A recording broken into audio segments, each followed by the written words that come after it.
Panelists, I believe if you wanted to have a better sustainable industrial revolution, you should have a better human resources. And in order to fix our current human resources, starting from the early age when they are gave birth to the earth, I would like to propose an idea called the Habits Program, stands for Hamil Aman Bayi Selamat Keluarga Sejahtera. It is a program as a development from the P4K program to achieve the target of maternal mortality rate based on the SDG point 3, which stands for less than 70 per 100,000 live birth cases. Well, in Indonesia, ladies and gentlemen, the maternal mortality rate is actually really high, account the third rank in Asian country. And there are also lots of causes of maternal death that we actually know from accident, diseases, and also less of educations. And because of that, I believe Habits program could actually become a solution for these things.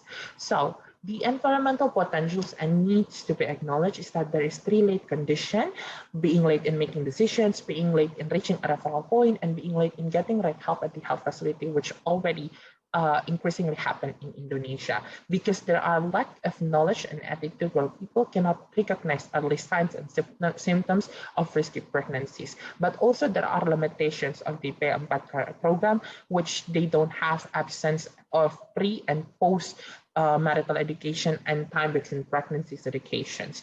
And I believe habits could become an improvement in here.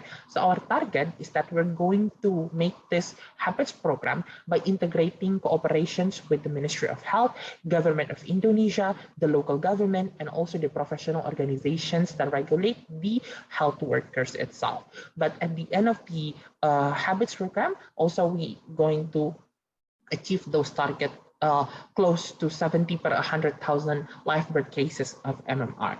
And how we're going to reach those targets is by having an integrational work cooperations with those stakeholders that I mentioned before. But these things would also have a regulations where at least per coverage area, we're going to have one general practitioners or gynecologist according to the Permenkes 2021. Also, the systems of the socialization of the program would actually goes by door-to-door and internet-based, where internet-based would only exist if you are accessible to the technologies and internet. But these things also would need cooperations with, for example, Prodia or Halo Doctor. The coverage program stands for pre-pregnancies, pregnancies, childbirth, postnatal, and also contraceptions. And the durations of the program will have two stages, the initial stage and the final stage, where from each program we'll do a case prevalence analysis to see how the MMR has actually going on and to see how the development of the local situations. Now, for those things to be actually done, we're going to need a lot of mediations and consultation with the stakeholder that I mentioned before. And also, we're going to do an evaluations of each stages so we actually acknowledge that the program is finally working or not, or is there any problems that are outside of the P4K program, or there are any critical situations that needs to be faced by our program.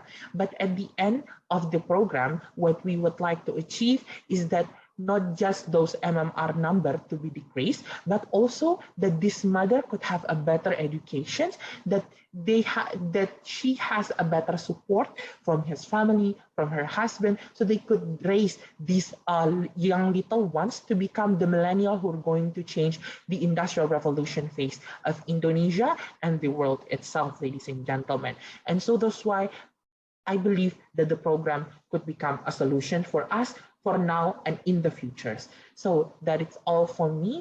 Thank you so much for the opportunity. Wassalamualaikum warahmatullahi wabarakatuh. I'm Taufiq Qurrohman representing Universitas Negeri Gorontalo.